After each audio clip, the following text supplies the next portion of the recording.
নমস্কার, আপনাদের সকলকে স্বাগত জানাই। রাজ্য মন্ত্রিসভায় ব্যাপক রদবদল।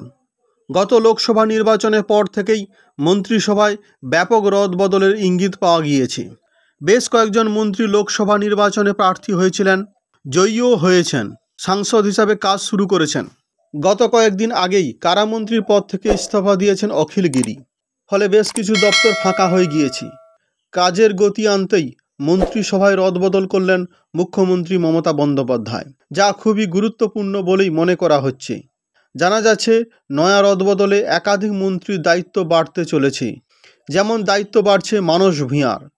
জল সম্পদ উন্নয়ন দপ্তরের পাশাপাশি এখন থেকে সেচ এবং জলপথ পরিবহন দপ্তরও তাকে সামলাতে হবে। অচিরাচরিত শক্তি দপ্তরের মন্ত্রী হলেন মোহাম্মদ গোলাম রব্বানী। আগে পরিবেশ দপ্তর ছিল তার দায়িত্বে। অন্যদিকে আরও দায়িত্ব বাড়ল চন্দ্রিমা ভট্টাচার্যের।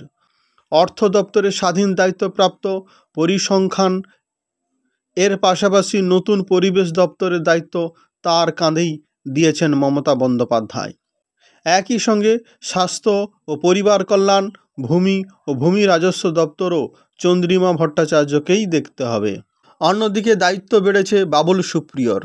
যদিও আইটি তথ্য প্রযুক্তি দপ্তরের মন্ত্রী ছিলেন বাবুল সুপ্রিয়, মন্ত্রিসভায় রদবদলে এখন থেকে পাবলিক এন্টারপ্রাইজ অ্যান্ড ইন্ডাস্ট্রিয়াল রিকনস্ট্রাকশনের দায়িত্ব সামলাতে হবে এই বিধায়ককে।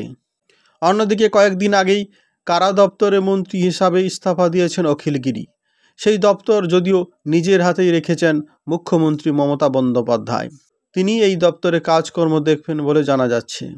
তো এটাই ছিল আজকের ভিডিওর থেকে আপনারা জানতে পারলেন রাজ্যের নতুন সেচ মন্ত্রী হচ্ছেন মানস ভূঁইয়া।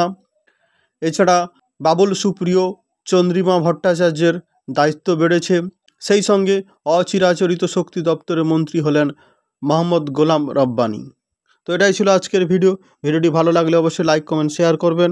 আর আপনি যদি আমার চ্যানেলে নতুন হন, চ্যানেলটি অবশ্যই সাবস্ক্রাইব করবেন। সবাই ভালো থাকবেন, সবাইকে ভালো রাখবেন। জয় হিন্দ, বন্দে মাতরম।